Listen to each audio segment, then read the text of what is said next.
Terms are now fewer than 6 months away. The economy is stronger. We're at virtually full employment. Why would anyone want to vote for change right now? Well, I think what you have is a president who promised the American people to provide health care to everybody, and then proceeded to support legislation to throw 32 million people off of health insurance. And most Americans think that health care should be a right of all people. We're moving in exactly the wrong direction.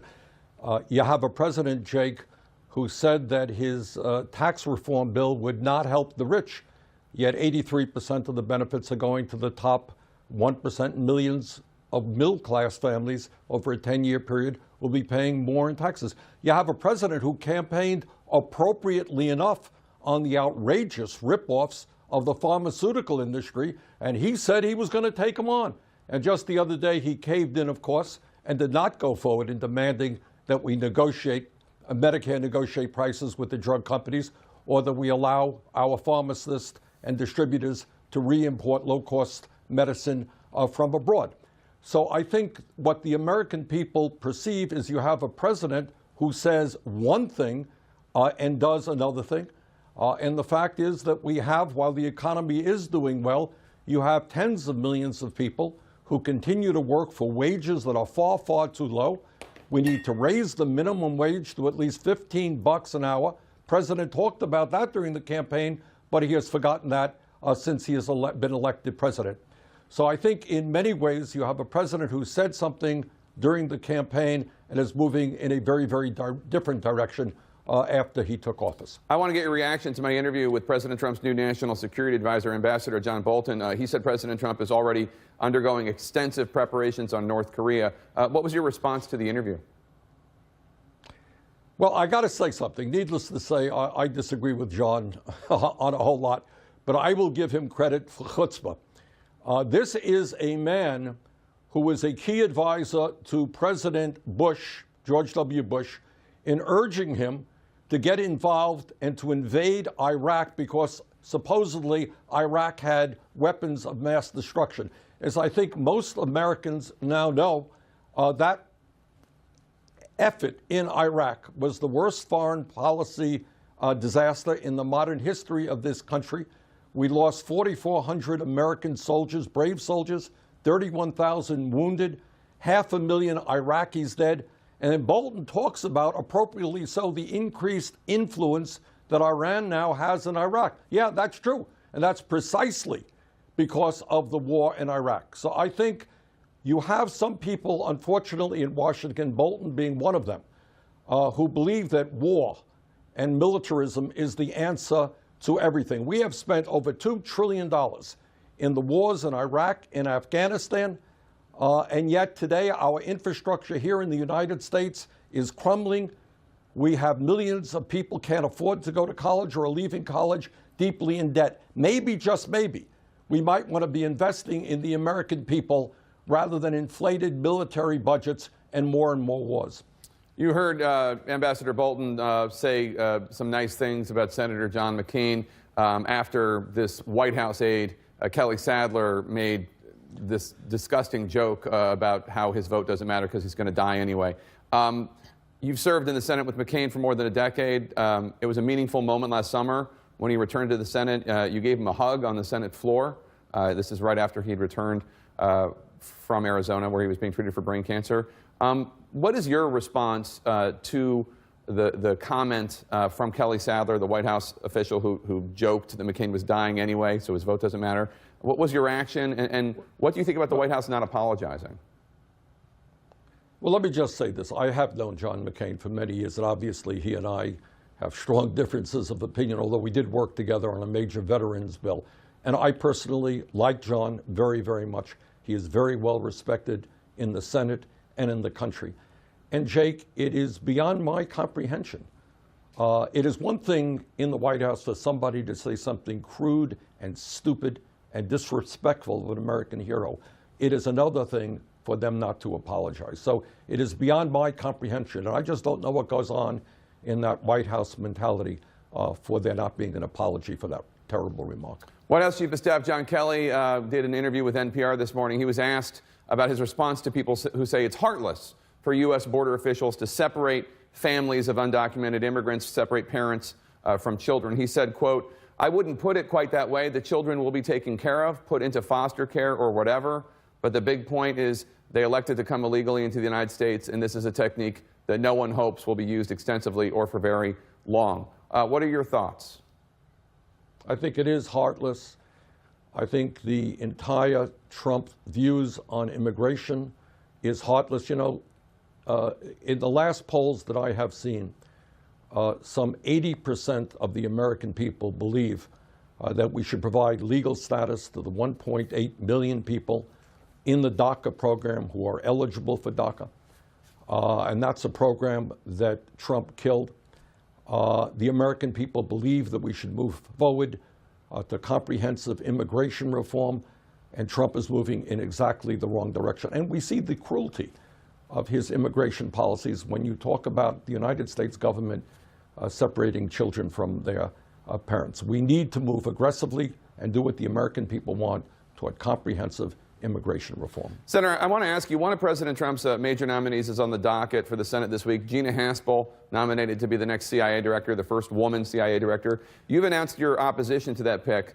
Now, I have to ask, both Gina Haspel and former CIA director John Brennan were in the CIA when enhanced interrogation techniques, otherwise known by human rights groups as torture, were used. A lot of people who oppose Haspel's nomination now over waterboarding, et cetera, voted yes when John Brennan was nominated by President Obama back in 2013, including you. Why? Why is Brennan okay, but Gina Haspel is not? Well, on this one, I would agree with John McCain and tell you that I think, and tell you what our leaders in the armed forces say. If the United States condones torture for other people, then that subjects our own men and women who are captured to be tortured as well. I think Brennan did a good job in his position. I have serious reservations about this nominee, and I will oppose him. But you didn't have reservations about John Brennan. You voted for John Brennan. I guess my question is, well, whatever reservations you have about Gina Haspel, why didn't they apply to Obama's nominee? It's not just, yeah, Jake, it's not just the issue of torture. It goes, I think, deeper than that, and that is the foreign policy that we have seen from Mr. Trump, which was repeated today by John Bolton, something that I also strongly disagree with. Your former which is one of the reasons I voted. I voted against Pompeo as well. Your former campaign manager rather, Jeff Weaver, is going to be joining us later on the show. He's out with a new book. Here's what he writes about you in this book. Quote, "I believe Sanders is the strongest candidate to reclaim the White House in 2020. In this moment in history, his authentic message of positive change and his appeal to a broad range of voters gives Democrats the best opportunity to put together the coalition that can reclaim elected officials at all levels. Run, Bertie, run." I have the book right here. It has a blurb from you right on the very, very top talking about how great this book is. Run, Bernie, run. Are you going to follow Jeff Weaver's advice? Well, I'm going to urge everybody to read the book. It is a very good book, and Jeff did a great job for me in my campaign. You know, we started in that campaign, and I think 3 or 5% in the polls. We ended up winning 22 states and 13 million votes, and Jeff was one of the reasons we accomplished that. It's a good book. Not really an answer to the question, but I understand you don't like answering this question. Senator Well, let me also answer this. Jake, let me take this opportunity to wish my wife and all the mothers of this country a very happy Mother's Day. How's that for an answer? Well, you went from a deflection to a pandering, so I love it. Thank you so much, Senator. I appreciate it. Have a good Mother's Day to Jane, please. Thanks so much for joining us. Normally, lawyers get you out of sticky situations, but Rudy Giuliani seems to keep getting his client, President Trump, involved in more potential scandals. Is he helping or hurting? That's next. Oh, Milk. Another breakfast? Another dilemma. Am I willing to pay the price for loving you? You'll make my morning, but ruin my day. Complicated relationship with milk? Pour on the Lactaid. It's delicious, 100% real milk, just without that annoying lactose. That's good. Lactaid, the real milk that doesn't mess with you. And try calcium-enriched Lactaid, 100% real milk with 20% more calcium. Still no lactose. With help from Senators McConnell and Grassley, President Trump has put a record number of judges on the bench. Extraordinarily qualified judges who follow the law. Senate Democrats want to stop that progress to keep liberal judges in control. Extreme judges, hostile to religious liberty, the Second Amendment, are constitutional rights. So they're obstructing, playing games instead of voting on nominees. Tell your senators, do your job, vote on the judges. Metastatic breast cancer is relentless, but I'm relentless too. NBC doesn't take a day off, and neither will I. And I treat my NBC with new everyday Verzenio, the only one of its kind that can be taken every day. In fact, Verzenio is a CDK4 and 6 inhibitor for postmenopausal women with HR-positive, HER2-negative MBC, approved with hormonal therapy as an everyday treatment for a relentless disease. Verzenio plus an AI is proven to help women have significantly more time without disease progression, and more than half of women saw their tumors shrink versus an AI. Diarrhea is common, may be severe, and may cause dehydration or infection. Before taking Verzenio, tell your doctor if you have fever, chills, or other signs of infection. Verzenio may cause low white blood cell counts, which may cause serious infection that can lead to death. Serious liver problems can occur.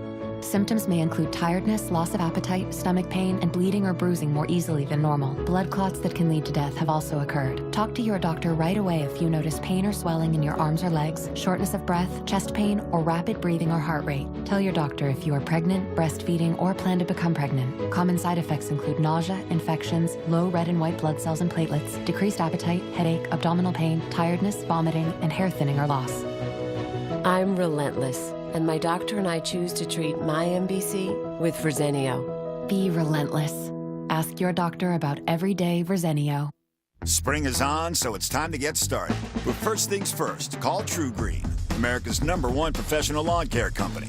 Millions of homeowners like you trust us to give them a lawn they can live on. Start your True Green lawn plan today for only $29.95. Police and demonstrators tussling all over this busy intersection on this, the night of the presidential nominations at this Democratic convention. Attention men with frequent urges to urinate. Super Beta Prostate has ingredients clinically tested to help reduce urges to urinate and waking at night to urinate. That's why it's the #1 best-selling prostate supplement in America. Don't wait. Try non-prescription Super Beta Prostate. Now from TeloYears, the actionable DNA health test to learn how well you're aging, comes our new TeloYears Advanced Ancestry Service, the next generation sequencing-based ancestry test. That means a better pie chart with expandable ethnic groups to display your family story in detail. And TeloYears now offers in-depth East Asian ancestry populations. Get the more complete story of you, plus DNA health results you can actually use.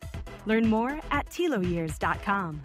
Families may trust nursing homes to care for their loved ones, but it's important to know the warning signs of abuse and neglect. If you suspect a loved one is suffering, call 1-800-299-6114. 1-800-299-6114. I'm a non-attorney spokesperson.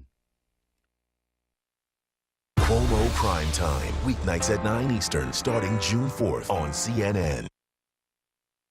You have to have some freedom to speak in a private meeting, to speak candidly. We've all said things in private, especially in smaller groups that we work with, that we would never say publicly. I think she's handled it appropriately. I'm really disappointed that that someone would undermine the president by leaking that out of a private meeting.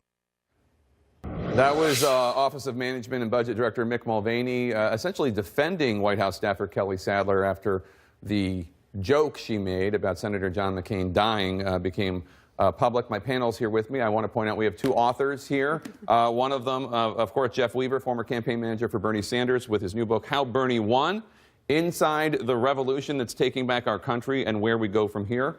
Also, Amanda Carpenter is with us, and she is the author of Gaslighting America, Why We Love It When Trump Lies to Us. There we go. So two books, perhaps for Mother's Day, you can go out and get them. If you love your mother. Let me start with you, Congresswoman Val Demings from Florida. What do you make of the fact that not only do we have people in the White House refusing to apologize for this horrific comment, this joke made about Senator John McCain dying of brain cancer, but actually seemingly more upset about the leak than they are about the comment. Well, let me say this. First of all, happy Mother's Day to all of the mothers out there. But, let me. I'm remiss in that. 2 mothers at the panel. Thank you so much for being here. Of course. But you know, when I think about this country and all that it represents, what we are currently hearing and seeing is not the America that I grew to love, the America that I work hard for every day. John McCain really represents all that is good and right with this country. He has served this country as a war hero, was a